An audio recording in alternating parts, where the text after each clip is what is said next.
প্রিয় দর্শক, আসসালামু আলাইকুম। স্বাগত টাইমলাইন বাংলায়। আপনাদেরকে কিছু ইনফরমেশন দিতে চাই এই মুহূর্তের খবর যেগুলো। এখন আসলেই পরিস্থিতি দেশের খুব একটা ভালো নয়। দেশের বিভিন্ন জেলায়, বিভিন্ন প্রান্তে, বিভিন্ন উপজেলায়, ইউনিয়নে, ওয়ার্ডে বিক্ষিপ্তভাবে সংঘর্ষ চলছে এবং এখন পর্যন্ত আমরা যতটুকু জানতে পেরেছি সারা দেশে প্রায় ৪৪ জন নিহত হয়েছে। কালবেলা রিপোর্টে দেখলাম, আমরা এটা পেয়েছি কালবেলা রিপোর্টে ৪৪ জন নিহত হয়েছে। হয়তো নিহতের সংখ্যাটা কিছুক্ষণ পর পর আরও বাড়তে পারে। ঠিক এই অবস্থায় এখন সরকার যে সিদ্ধান্ত নিয়েছে সেই সিদ্ধান্ত অনুযায়ী ৩ দিনের সাধারণ ছুটি ঘোষণা করেছে। আগামী সোমবার, মঙ্গলবার, বুধবার এই ৩ দিনের সাধারণ ছুটি ঘোষণা করেছে সরকার। সাথে এখন আজ সন্ধ্যা ৬টা থেকে অনির্দিষ্টকালের জন্য কারফিউ চলবে। তার মানে হচ্ছে এখন সন্ধ্যা একটু পর থেকেই, এখন বাজে ৫:৩০, এই ৬টা থেকেই সারা দেশে কারফিউ বলবৎ হবে। বাংলাদেশ সেনাবাহিনী বিভিন্ন জায়গায় টহল দিবে, কেউ ঘর থেকে বের হতে পারবে না। যার যার প্রয়োজন সেটা সেরে নিয়ে ঘরের ভিতরে ঢুকে যেতে হবে এবং এটা অনির্দিষ্টকালের জন্য।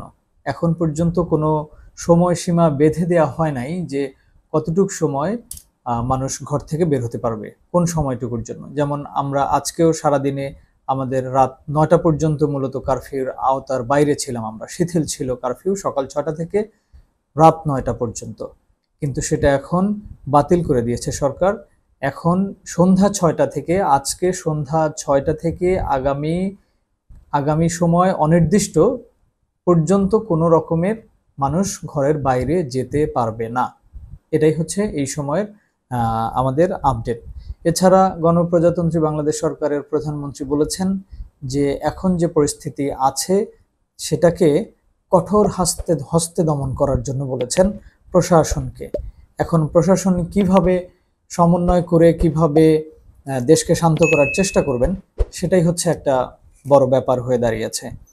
কারণ এখন পর্যন্ত যে ৪৪ জন মারা গিয়েছে, নিহত হয়েছে বিভিন্ন জায়গায়, তাদের পরিবার এখন কোন অবস্থায় আছে এবং যারা আহত হয়েছেন তারা কিভাবে চিকিৎসা সেবা নেবে, যেহেতু কারফিউ শুরু হয়ে যাচ্ছে একটু পর থেকেই, এই বিষয়গুলো নিয়ে একটা অনিশ্চয়তার মধ্যে পড়ে যাচ্ছে সবাই।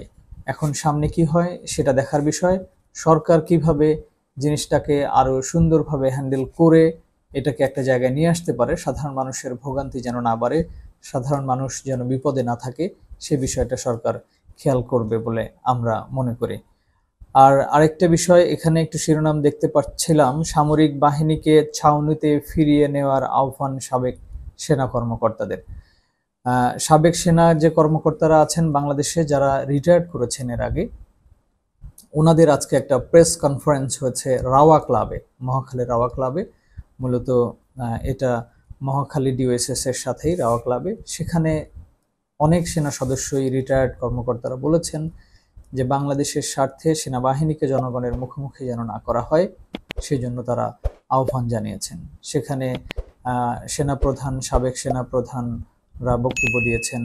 সাবেক সেনাপ্রধান ছিলেন দুজন, জনাব ইকবাল করিম ভূঁইয়া, জনাব নুরুদ্দিন, এবং ব্রিগেডিয়ার জেনারেল এম সাখাওয়াত হোসেনও সেখানে ছিলেন, সাবেক নির্বাচন কমিশনার, এবং এছাড়াও আরও অনেক সেনা কর্মকর্তা সেখানে বক্তব্য দিয়েছেন।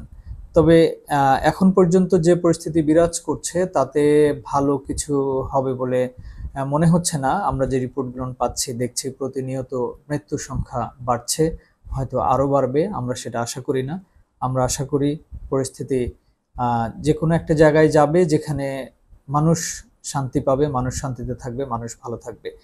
এছাড়া এখন ইন্টারনেট বন্ধ আছে এই মুহূর্তে, মোবাইলে যে ইন্টারনেট বন্ধ আছে, ব্রডব্যান্ড কানেকশন চালু আছে, সেজন্য মানুষ পত্রিকা, মোবাইলে বিভিন্ন পত্রিকা বা ইউটিউব ঠিকমতো দেখতে পাচ্ছে না, সেটাতে মানুষ ইনফরমেশন ভালো পাচ্ছে না।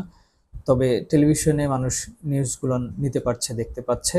তো এই মুহূর্তে ছিল এখনকার খবর। আশা করি আমরা যদি আরও কিছু আপডেট পেয়ে যাই আমরা আপনাদেরকে আবার জানাবো। ধন্যবাদ সবাইকে।